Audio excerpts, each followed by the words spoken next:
G'day, I'm Bruce, and in this video I'm going to try and get this old army truck going. It's been sitting for many years. This truck is built by International, 6-wheel drive, ex-military, and this is what our army had back in the early 70s. And this one's had the petrol motor taken out and a 6-cylinder Perkins fitted to it. This old truck's in really good condition. Most of them have suffered from rusted out cabs, but this one looks like it's hardly got any rust at all in it. It looks really good. And this one's fairly rare because it's actually a tip truck and it's still got its original aluminium back on it. Most of these were scrapped, mainly because of the aluminium back, and that's where they would have all ended up, in the scrap pile. The tyres aren't great. I don't know whether they'll still hold air or not, but they're certainly not good. They had a really good setup. They had a winch that was mounted just forward of the diffs at the back here, and you can see the wire ropes coming round through here. There's a couple of big pulleys in there, and then if you want to pull yourself out backwards, you run the wire out that way, and if you want to pull yourselves forward, the wire's set up now. The winch wire comes around here via a couple of pulleys. It runs along the side of the chassis, running up along here. There's the winch wire there, still running through, winch wires up here. After it comes up the side, then it comes out the front, and here's your winch wire here. And obviously you just let it free spool, run it out, hook it onto a tree, put it in gear, winch yourself forward. There's a shot looking inside the bin. It's in that good a condition. If you look at the back there, you can see there's still water laying in the back there. It's just about watertight. I see there's a couple of prickly pears growing over in the corner there. There's a shot looking down at the back of the diffs. These tyres look to be in better condition than the other side. Obviously this one up here is flat. Yeah, it's still cracked pretty badly down the bottom there. Doesn't look too good at all. Just imagine the work involved in making this to get all these curved edges so it's harder for the dirt to stick in the sides, and to fabricate all that up where the ram is up in the guts there. Yeah, it's had a lot of work done on it to make all that. Just have a look at this fuel tank here. The cap has still got its pixie little brass cap on here. I guess if they were driving through deep water, there's a little pinhole in here. So I don't know whether the cameraman can see that little hole in there up close. But I guess if you're driving through deep water, you would you'd tighten this up and close it off so you didn't suck water into the fuel tank. I guess they just have that undone just a bit like that, so it's vented, so as it uses fuel, air can come back in to take its place. From what I believe, I think the 6-wheel drive ones had 2 fuel tanks on them, and the 4-wheel drive ones only had 1 fuel tank. But the joke used to be, Shane used to say, if you had one of these, the 6-wheel drive one had an engine with twin carburetors on it standard, and Shane used to reckon that he heard that they chewed that much fuel, they needed another one come along behind that was the fuel tanker to keep the first one fueled up. There's a shot looking under there at the front diff, and as you can see it's all pretty low to the ground there because the tyres are flat. Really looks in good condition. I've actually come across ones where the bonnet and that's just eaten right off them. That's the first time I've ever seen a badge on one. Most times it's rusty behind and that's probably dropped off somewhere in its life. And you look at all this here, that's all still intact. Got a bit of a ding there, but that's nothing. Its radiator looks to be in excellent condition. The old test with the fingernails running backwards up on the thing there. It looks in really good condition, that radiator. I have very little history about this truck. All I know is it came from way out west towards the middle of Australia, where it's very dry, away from the ocean. That's probably why it's got that's why it's got no rust in it basically. It's been out in a very dry area. And from what I can gather, it came off a huge property, and the property was taken over by a corporate organisation, and this thing was just parked up then. And from what I can understand, it was sitting for about 10 years where it hasn't been started, and then the truck was sold off. And after that, it was trucked here to this location, and it was parked up on the ridge there for a while, and it was sort of in the way there, so then it got moved down here to be out of the way really. So I'm here now to see if I can get it running, and then I might be able to see if I can get it driving and tipping. I'll see what's in these boxes here.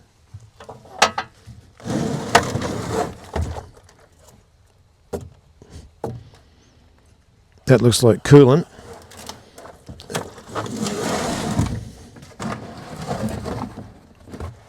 And that looks like engine oil for its engine. 1540 diesel engine oil. Look how long they've been sitting. Look at the dust sitting on them. Even got the gloves in there so they don't get their hands dirty. Bit of rag.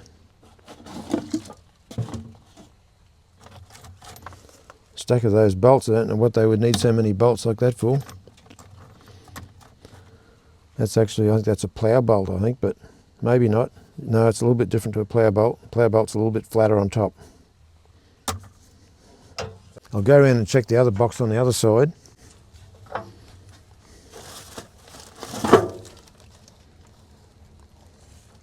Must be if there's been an oil spill or something. I think that's what that was used for.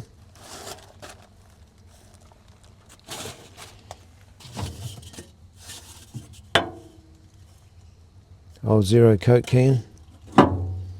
That's a sign the brakes mightn't have been working too good and they might have just shoved that under the wheel. Pretty stiff.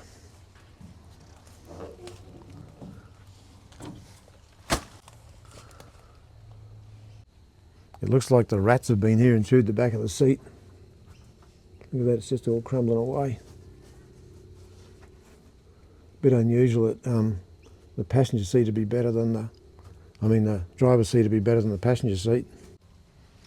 A lot of times the roofs are just totally rusted out, but this one looks in pretty good condition.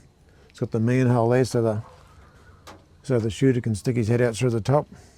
The dash looks in exceptional condition, except for the windscreens being cracked. Looks like the tailgate lock for the tipper. You can see it still has all of its gear levers and the handbrake lever's still in this one too. You can see there too it's got a blue Perkins in it, which came out a lot later than the silver ones. That's another plate there just above the speedo on the dash. I'll just open this bonnet up, have a bit of a look in there. Yep, you can see there. It's definitely a blue coloured Perkins, all right.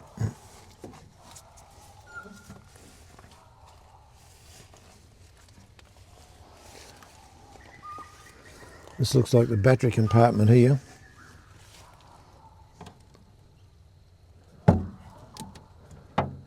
So it's got to be a 12 volt system by the look of that. You can see there the radiator is in exceptional condition. Look at the top there.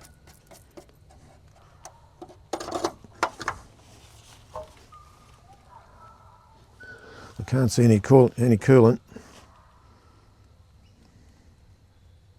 It's got the standard amount of cobwebs and hornet's nests around the engine.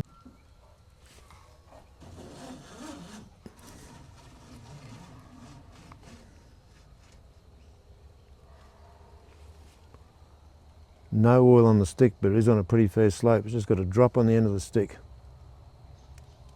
But it is on a pretty fair angle here on the side of a hill.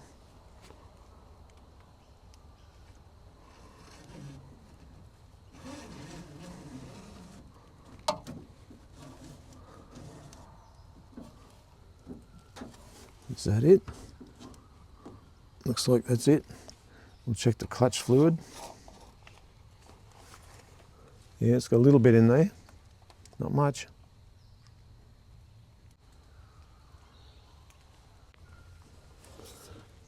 That engine cover will need to come out if I can get up in there.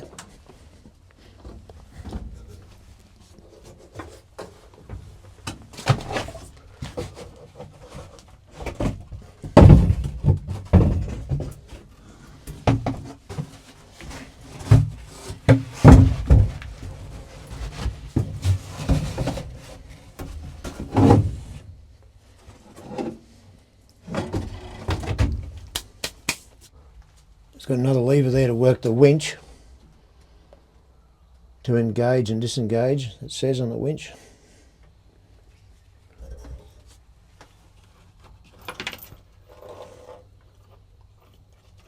I don't know what that's off of. Another lever here, another lever here. That'll be the handbrake over there, close to the seat. Gear lever there, obviously it's in neutral. Got all these ID plates up here.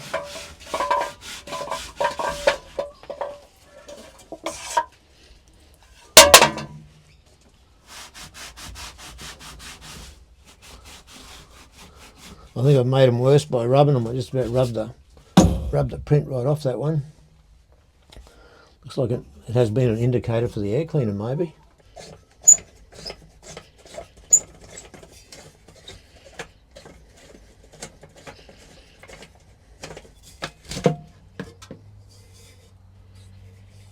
Must have been through a fair bit of dust, look at that.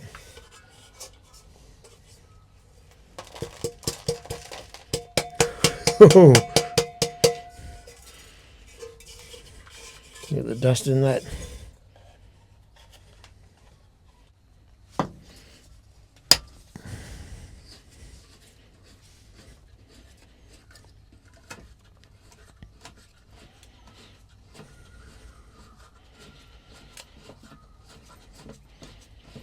It's got a long thread.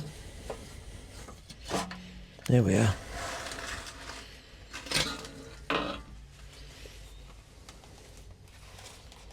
It's got to be loaded with dust. It doesn't look it, but I'll bet it is. Still looks nice on the inside. We'll go and blow that out before we try and start it. Put it down like that.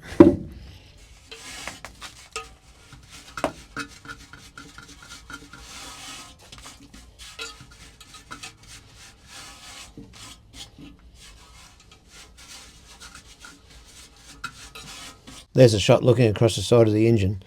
Yeah, it's definitely a lot light. It's a lot later engine than what the truck is. I think the truck's about a 1967 model, and you can see that engine would be a lot newer than that.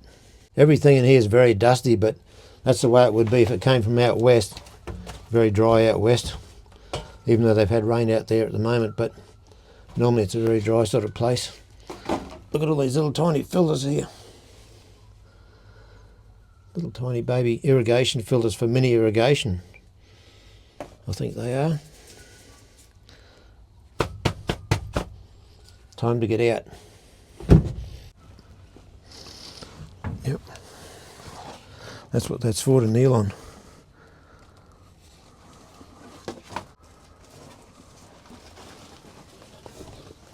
That looks like the seat cover off the driver's seat. That's why it's in such good condition. Would have had that cover on it most of its life, I'd say. Phew, dust and dirt.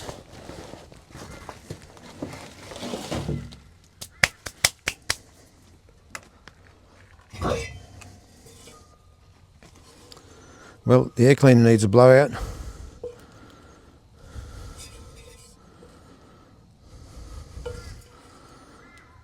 Top.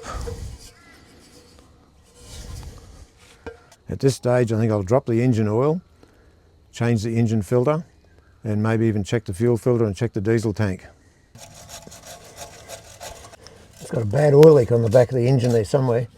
That's probably why it's down on oil.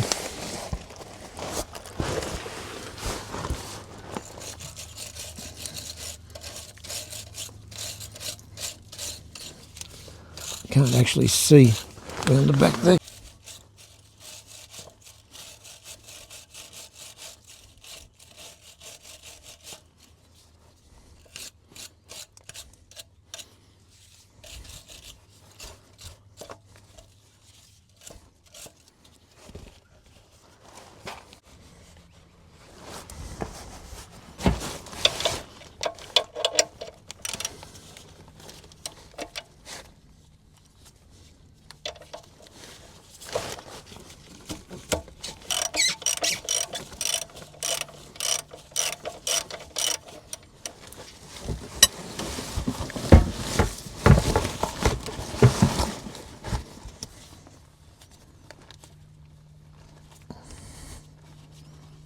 Can just undo it, and that's all by hand.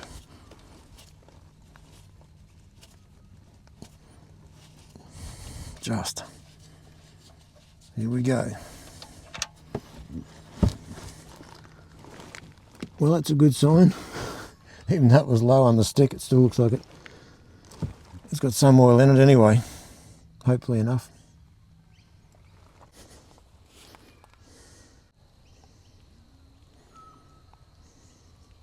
While that's draining, we'll check the fuel tanks.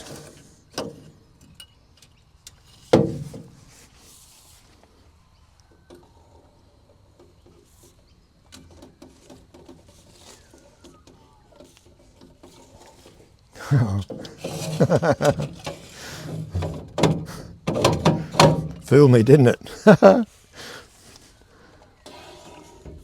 Oh, look at that. I can see the diesel. Have a look in there at that. Look at that. It's got a full tank. How rare is that? Most times when we come along to things like this, they're the other way. They're nearly empty. Look at that. How's that for a magnificent piece of engineering? Look how fine that screen is. Look at that. They haven't just got a flat one that can block up easier. They've got like a cone-shaped one. I don't know whether the cameraman can get a look at that in there. Isn't that beautifully designed? We've had a couple of Accos, but these parts have been missing on the ones that we've had.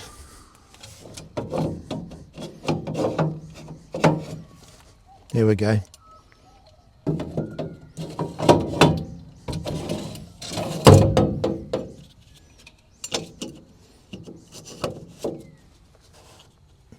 I don't know how they're rigged up, whether they're both. It's got part in it too, look at that.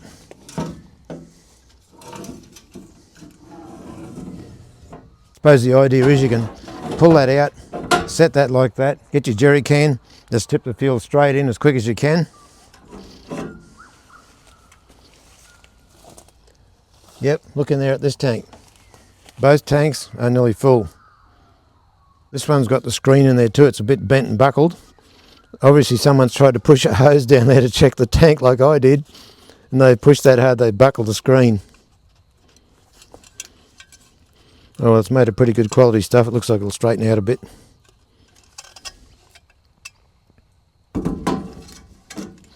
It looks like that little nipple piece on there goes to the bottom.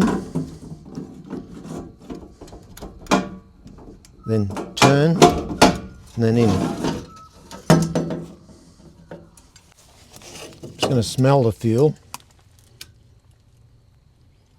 I've smelt better, but I've smelt worse too, so it's just amazing. Some of these engines will run on stuff that smells pretty bad. I think what I'll do, I'll just get some fuel doctor and put in the tanks as they are now. I won't bother undoing the fuel filter here, because if I undo the fuel filter here, all the fuel in the lines will run straight back down here into the tank, and that'll mean I'll have all that air in the line between the tank and the filter to contend with, because this thing's on a pretty steep hill. So really, the trick is to probably get it out of here, see if it'll drive, get it up on top of the ridge, maybe even have the nose downhill a bit. That way you're not losing so much diesel going back into the tank, because otherwise you start it up and you've got all this air to try and deal with. Otherwise it might start and run for, 10, 20 seconds, and all of a sudden you've got all this air to try and get out of the system. Well, that's pretty well drained now. I've got my new filter here now. If I can get out of the box.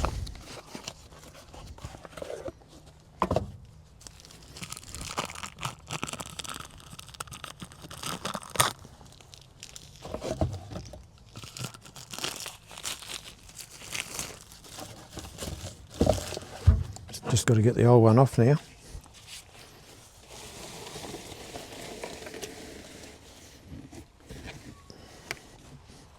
Righto, here we go.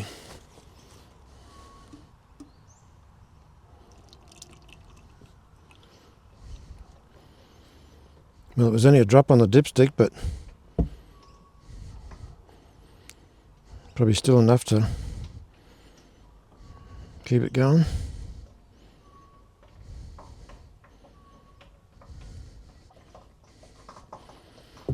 We always make sure wherever we go, we catch all the oil.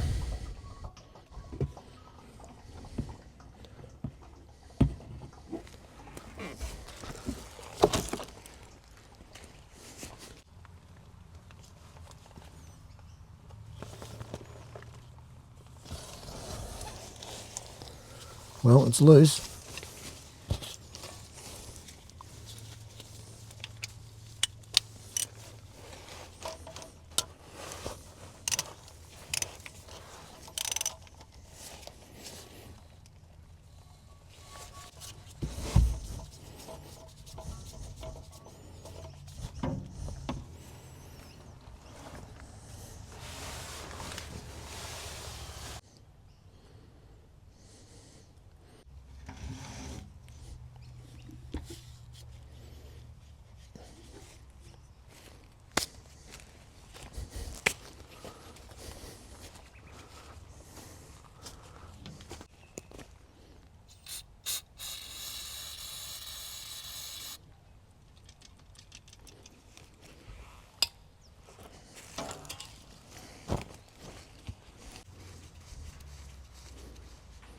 That O-ring's not real good, so we'll go and see if we can find another one.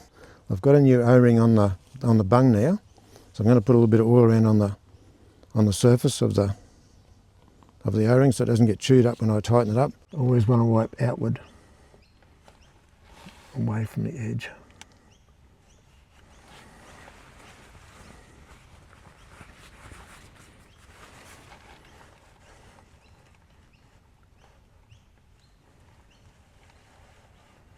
That should be good.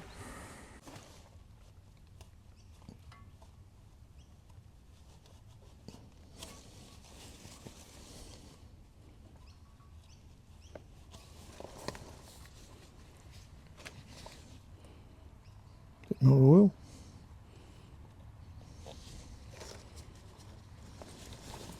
Bit more of a wipe.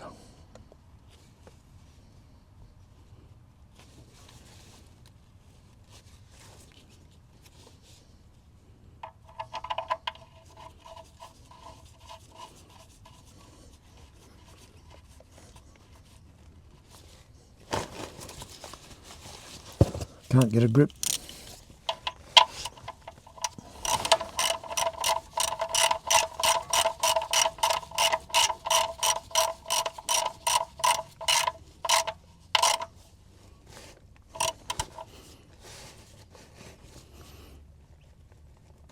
It's into alloy, so I won't overdo it. That's about it. Just going to put a bit of oil on this seal. They call that a quad ring because it's got square 4 sides, quad.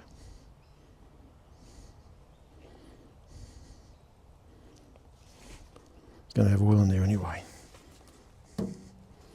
Right, let's got that part ready.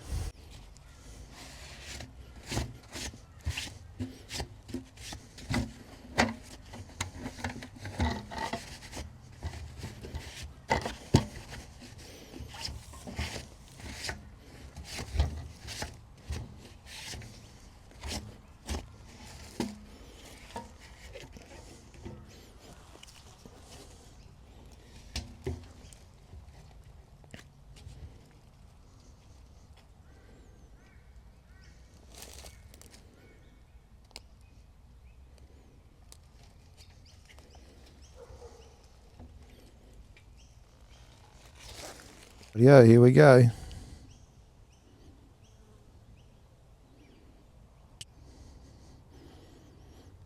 If you've ever noticed when you're doing a ticklish job like this, all of a sudden I've got an itchy face. I want to scratch, but I can't. So the mosquitoes here are pretty bad today.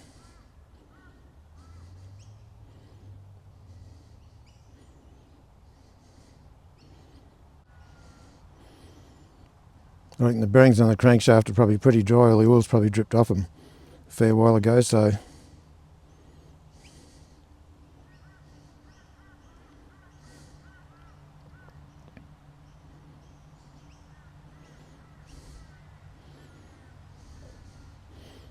it's probably not so critical when you've just had an engine running. It's probably a couple of hours maximum before you put oil back in and start it again. It'll still have oil on the bearings, but if it's something like this where it's been sitting for years, all the oil would have dripped off the crankshaft long ago, I'd reckon.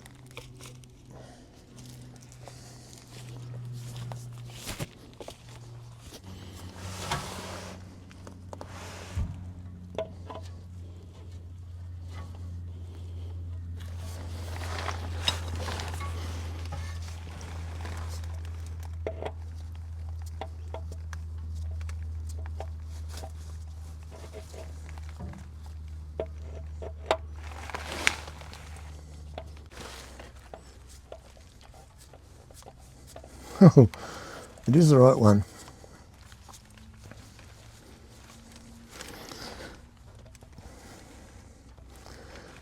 Yeah, the bloke that said he uses a sandpaper to get a grip on the sides of filters, it's probably a good idea. This one's not too bad, you can get both hands on it, but some of them, when you're working from the top down, you can only get one hand on them easily. That's tight. Yep. I'm a bit curious about this oil leak. Normally if it's a rear main leaking, there'll be oil leaking out around the bell housing somewhere, but this looks like it might only be the back of the sump there might be leaking, which is strange, but not impossible. There's a few bolts up here a bit wet too, so I wonder are those ones around the back there a bit loose. If ever you see a drum like this that's had water laying around the lid, be very suspicious. Some of our drums have been in lean-tos and places like that. If it's just steady normal rain, they never get wet. But if you get rain and a big heap of wind and the wind's gusting and the rain's pouring, rain can blow in on things like this and you think, yeah, oh well, it's got a lid on it. Yeah, but it might have still sucked some moisture in. So rather than me just put a drum pump in there, the water will be laying on the bottom because oil floats on top of water. So rather than just put a drum pump in there, I'll just pour out of here into here, and I can see exactly what's coming out. When I get near the end, I'll be watching very carefully. If I see any streaky oil or anything come out, I'll just stop immediately, and I'll know that there is water in that drum. Whereas I put a drum pump in, it'll be pumping off the bottom, could pump the water in first up. I'm just going to clean around the filler cap. On here it's loaded with dust. And of course, dust is one of the enemies of engines. Whether it's dirt getting in the oil or dirt getting in the intake. Overheating can be another problem that can kill an engine.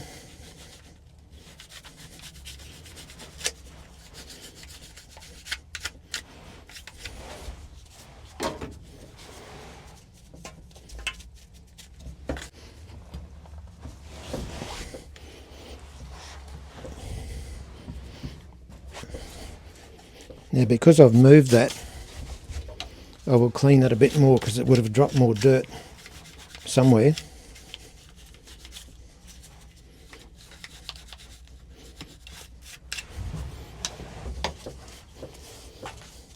This brush can reach in a bit further than the other one, so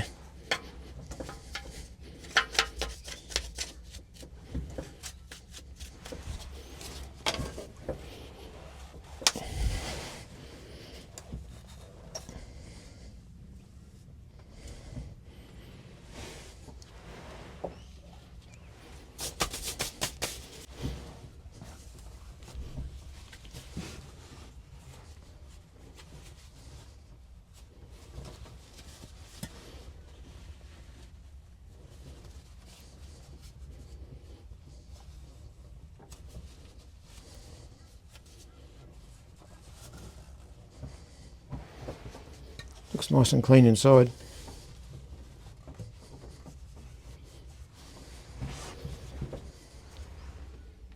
Very clean inside. Righto, all I need now is the oil to pour in. This might lubricate all the rocker arms and camshaft and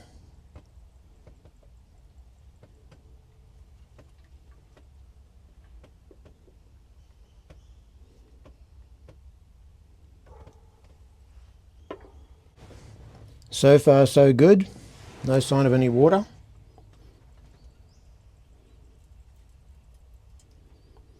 I'll pour that in fairly quickly and most of it will probably run towards the back because we're on a fair slope here.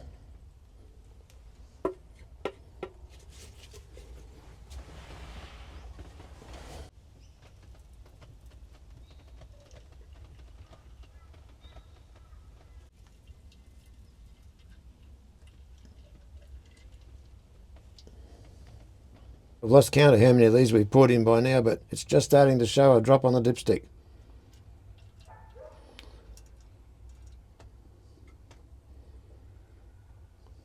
Just going to check this dipstick now.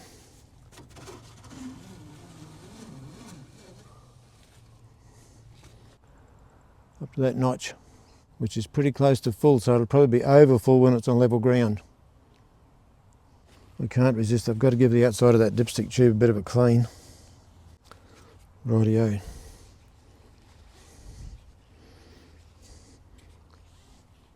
Fairly long dipstick, isn't it?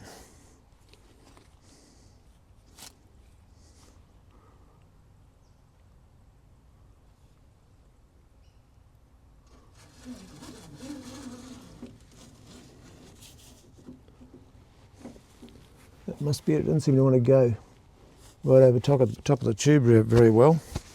Now the cap, I was also going to clean had dirt around the inside of the cap. You can see here, it's got dirt around inside this edge here.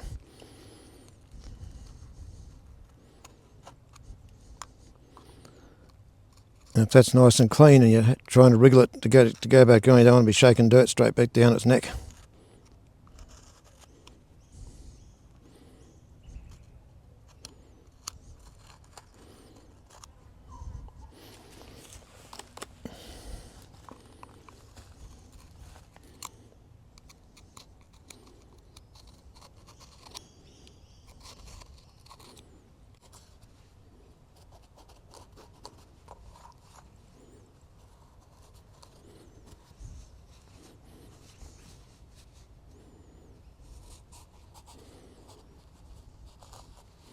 Look how clean that is. You can see I just wiped that off.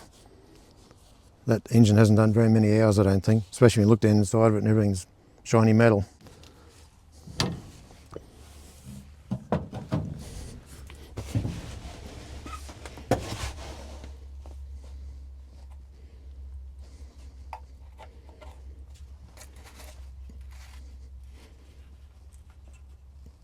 Done. I can see the lift pump down there too. The lift pump on this thing's got a lever on it. I wonder will that still work.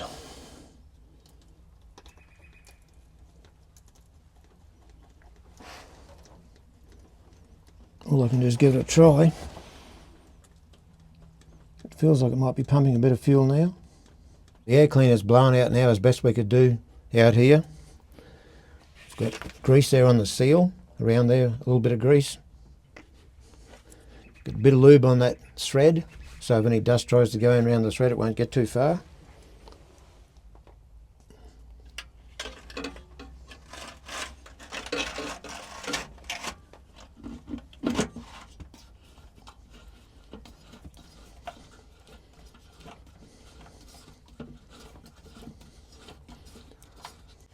It's not spotless, but it's pretty good. Right. I've got this little cap here to go over the end of it.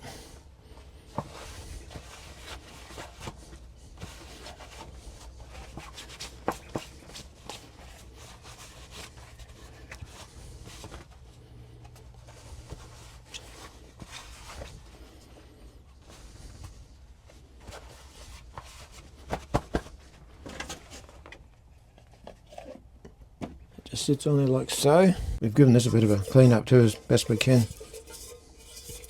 Out in the paddock, it says top on here, so that goes like that. That's got it. Tighten up the wing nut.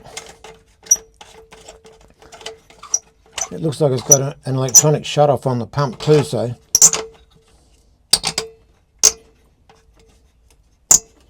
that's about it. We'll look down here. It looks like an electronic shut off on the pump. So I don't know where those wires are going to. There's a wire disconnected here. They're heading back down this way. These didn't have any ignition keys.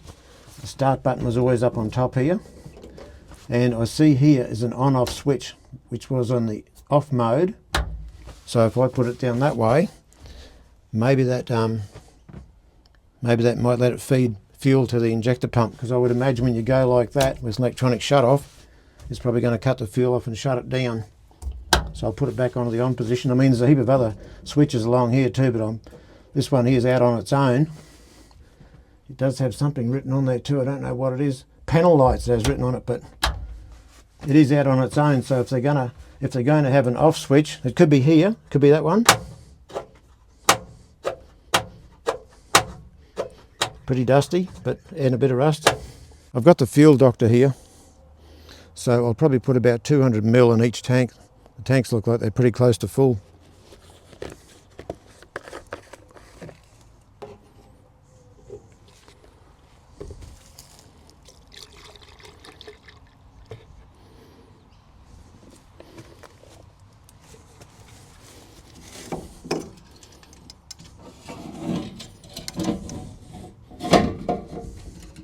You beauty.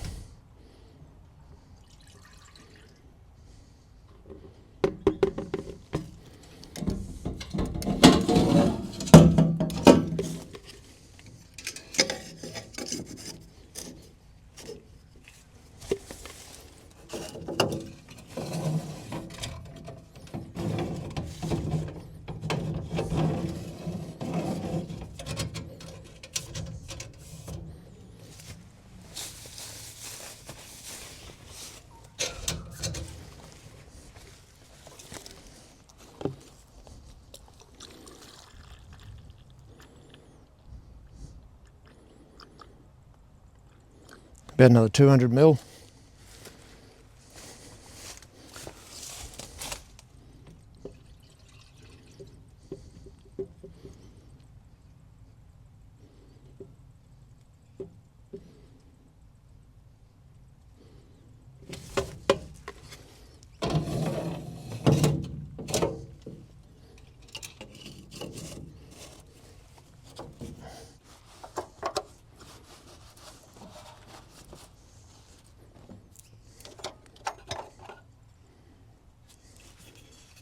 I'll use some of that coolant that they've got stored away in the toolbox.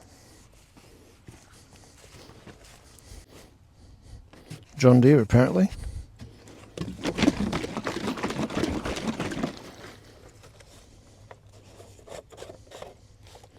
That was a bit of a trick. I think it's in a John Deere bottle, but when we pour it out I'm pretty sure it's just water.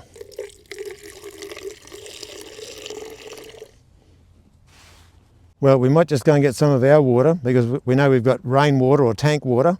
We'll put that in because we're not quite sure what this is. It's clear like water, but I'm not too sure what it is. Time to add some water.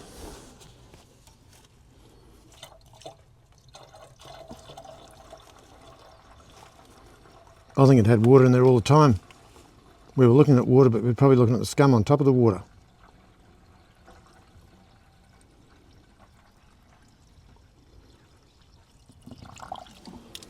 Full. Didn't take much. Where's the cap? Right here.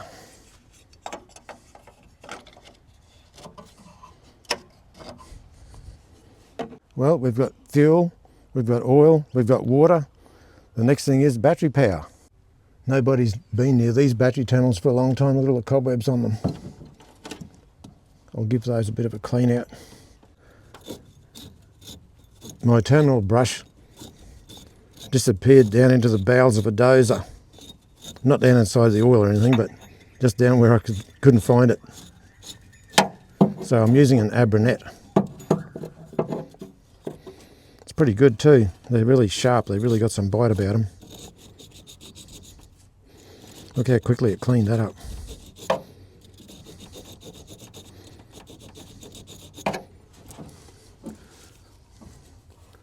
This will be the earth. Obviously it's the smallest one.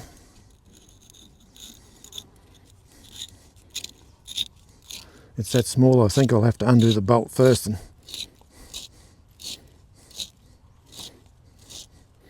I think sometimes people don't tap them on far enough. Like you can tap them on lightly. They just have them half on, then they ring the bolt's neck. Whereas they need to tap it on fully. Then you won't have to tighten the bolt up very much, then you won't have to squeeze it up very much at all. Look how tightly that's been squeezed up. There's hardly any gap there at all.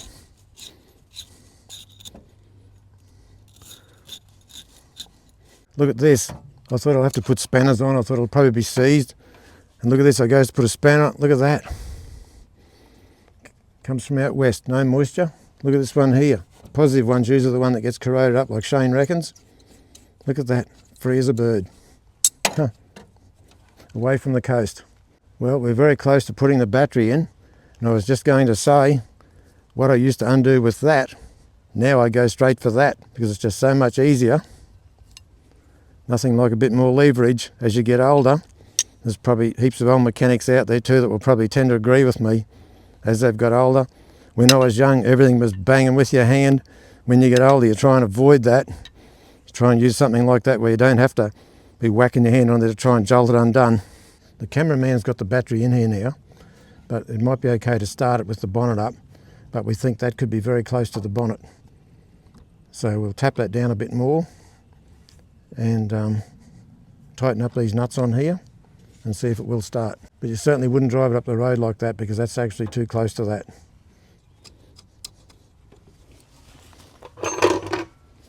Just going to tap this down a little bit.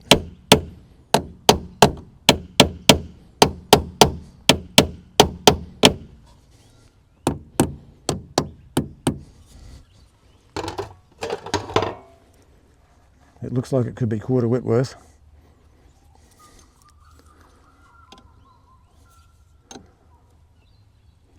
I'll bet it's quarter Whitworth. No. That one's fairly firm.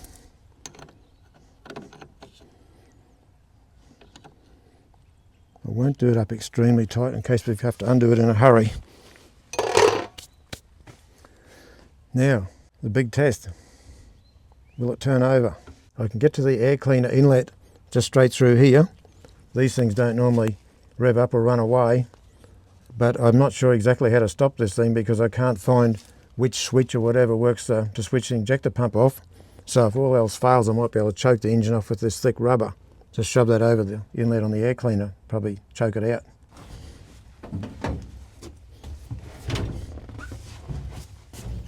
So if need be, I can just go like that and slam that across the front like that.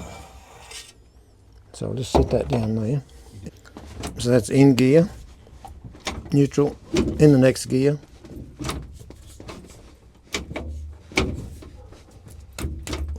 That's neutral there. The old system was they'd start up here. So here goes. Nothing.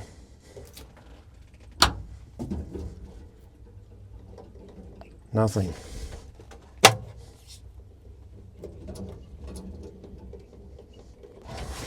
Got a pile of switches up here.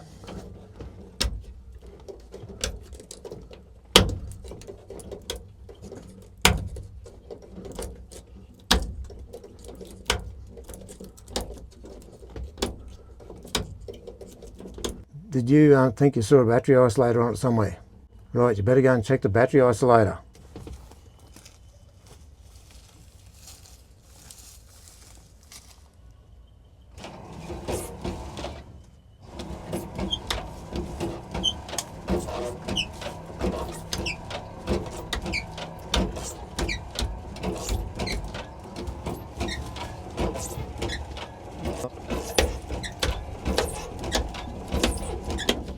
That one. I thought for a while it might have been like the American idea where up was on and down was off. But this is Australia. Up is off in Australia. Well, the cameraman's memory is better than mine. We saw that isolator earlier on. The isolator was above the fuel tank. Before I have a try, I'll just reach down. It's got a mechanical lift pump on it which pumps fuel over to the injector pump. It's got a lever on the bottom like nearly all these old English type engines. I'll just work that lever up and down again to put a bit of fuel pressure over to the injector pump. Right. Now the test. We'll push the big button and see what happens. Nothing. I can see a light coming on up in that thing there. Nothing. Try this.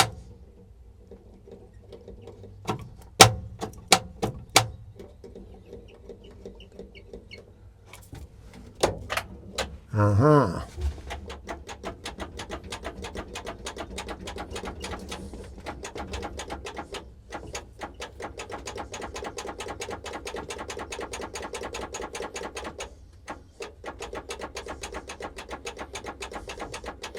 It feels to me like the starter motor's gone tooth to tooth, like that on the ring gear.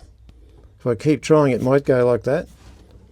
It's got to go like that. The teeth have got to engage before the electricity starts to turn the the starter motor. It's all timed, all that's worked out in the starter motor mechanically.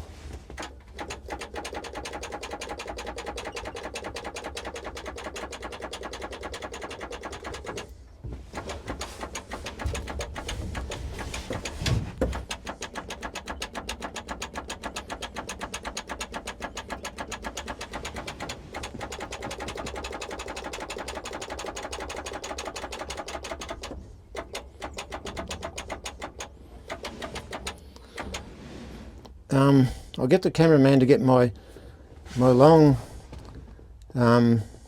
socket handle, and I'll give the starter motor a bump, and that might shock the brushes on the armature and make it make contact. That's the other problem that starter motors can have if they sit for a long time.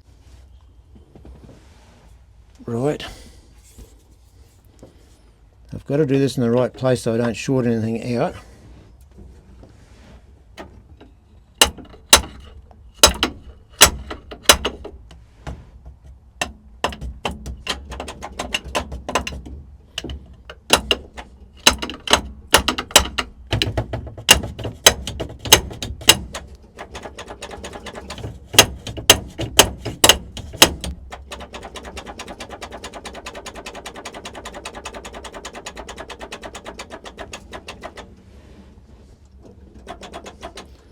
The only other way is if I could turn the crankshaft slightly. If it was going tooth to tooth, if I could turn that crankshaft a whisker, I can do something else too. I can get a screwdriver and I will short across the big terminals on the starter motor, and that will actually make the starter motor spin without the solenoid pulling the gears together like that. It'll just spin without engaging.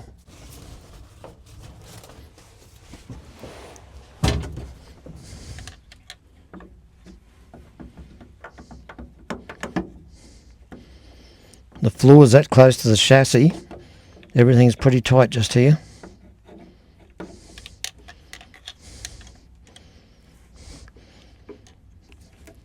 I'll try something else. I wonder if I can get that wire off of there. Right, I'll try something else.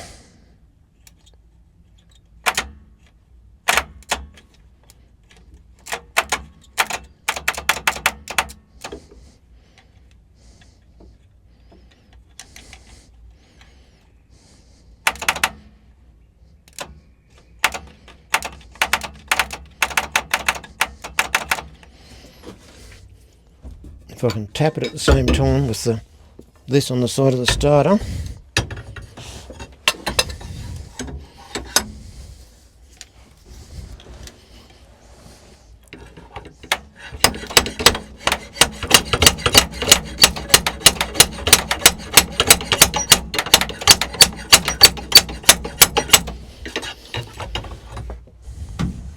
The next thing is if I can short across the back of if the cameraman can get me some pliers.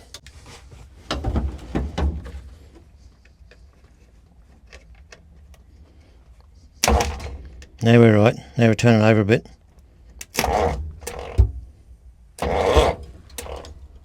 Pretty slow at turning.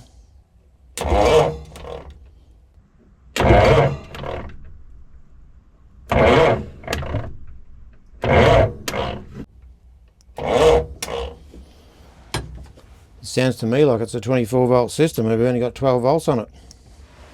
I'm looking at the alternator there. It's got a pretty big looking alternator on it, as if it could be 24 volts, I reckon. I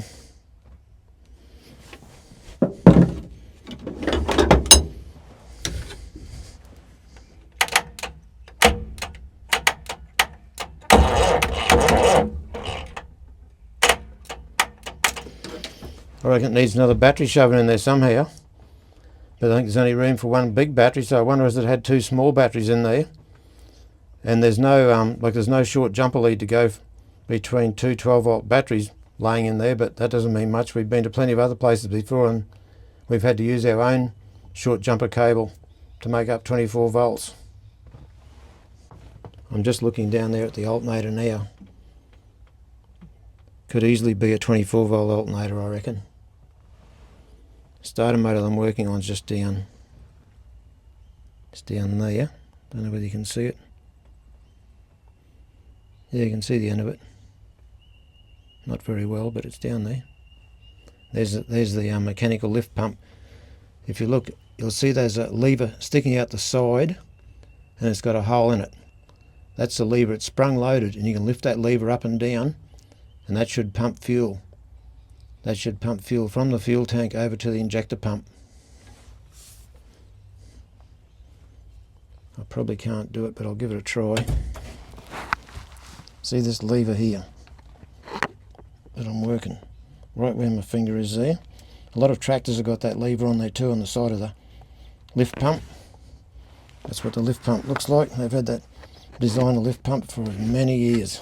The best we can do today is pull that battery back out, set them both up on the ground with our short jumper lead to make up 24 volts, get our heavy duty jumper cables, hook them onto the battery, run the jumper cables up, hook onto the end of the two leads where the battery's hooked onto now with 24 volts and not 12 volts, and then see if she jumps into life. Now we just need a spanner to nip them up a bit.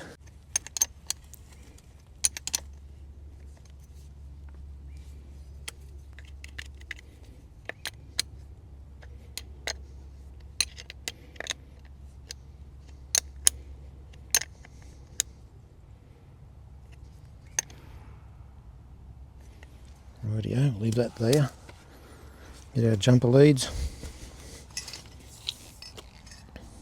A little bit of a rub on the outside there.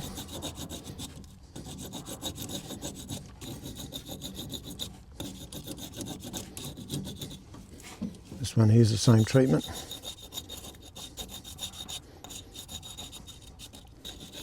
Looks like it's going to need every bit of 24 volts to turn it over.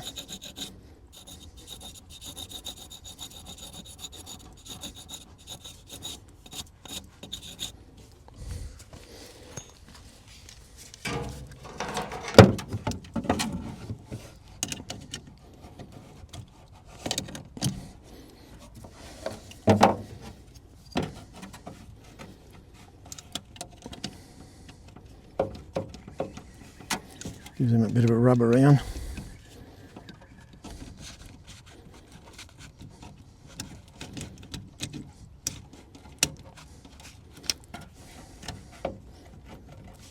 Righto. We've got our positive here, our red. It's a good idea just to touch this on there to see what's going to happen. Nothing.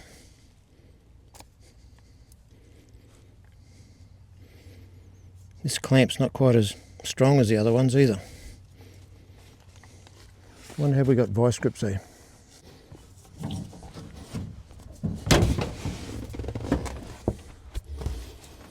Right then, we'll just see if we can hear the fuel pump.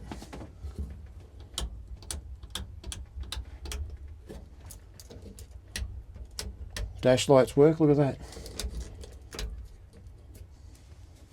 Ignition light, I guess that is.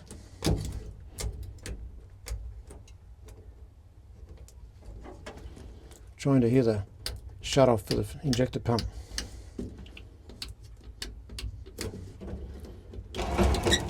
Wipers, aren't they working now?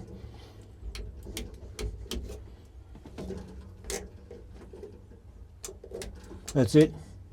That one there's the fuel shut off. Right then, here's our push button.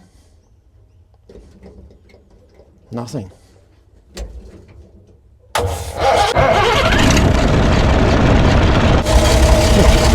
Here we go up. Yep, she's a runner. Look at that, eh? This is one of the quickest starting engines I've ever started, I reckon.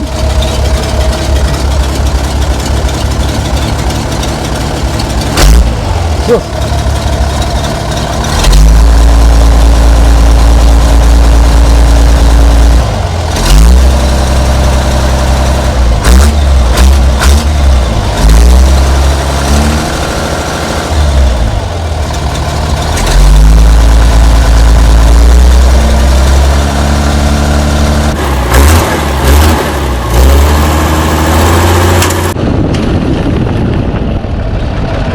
That big bang was just a big hornet's nest came off the side of the radiator and hit the fan, and a big shower of dirt went everywhere.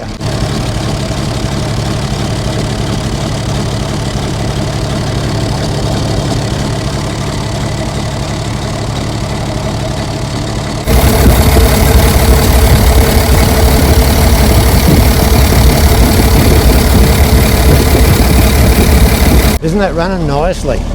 Look at that. How smooth is that? Certainly is a nice running engine, all right. Running like a new engine, just about. You can't hear any piston slap, you can't hear any gudgeons clunking or rattling, no tappets ticking away there.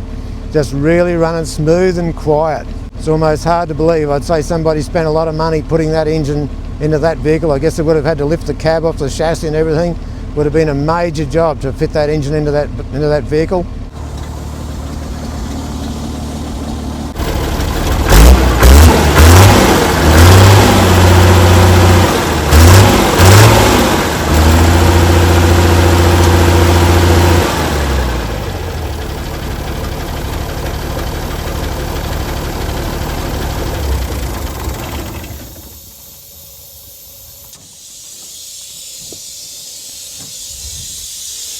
Certainly making air pressure there somewhere. Here, that's where it is. That's where the air leak is. I'll just see how it starts again. Wow, look at that.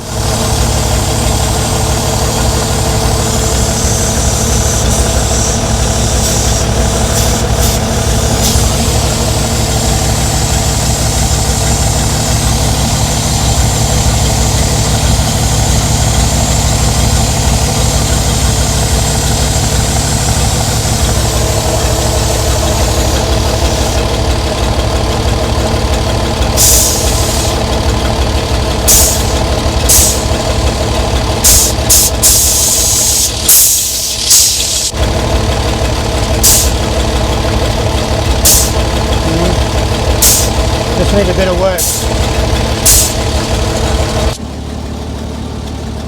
Looks like the oil pressure is idling on about 50 psi.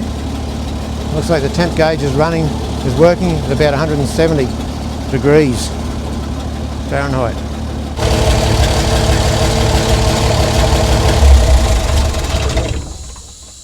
Plenty of compression. You can feel the whole vehicle shudder when it's slowing down, ready to stop. You beauty. It's a goer. I'm just going to recheck the oil and see how clean it stayed.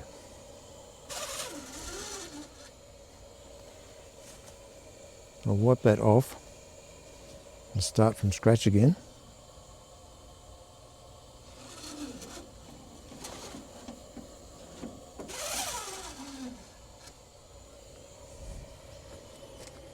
There we are, we're back down to there. Round about there, it's clean as. Look at that.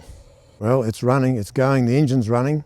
If enough people are interested, I could come back and see if I can pump the tyres up and see if I can get it to move under its own steam. I was looking down before at the clutch, the flexible line going onto the clutch slave cylinder, and it looked pretty bad. I thought, well, do I push the clutch in and see if that line's going to blow or not?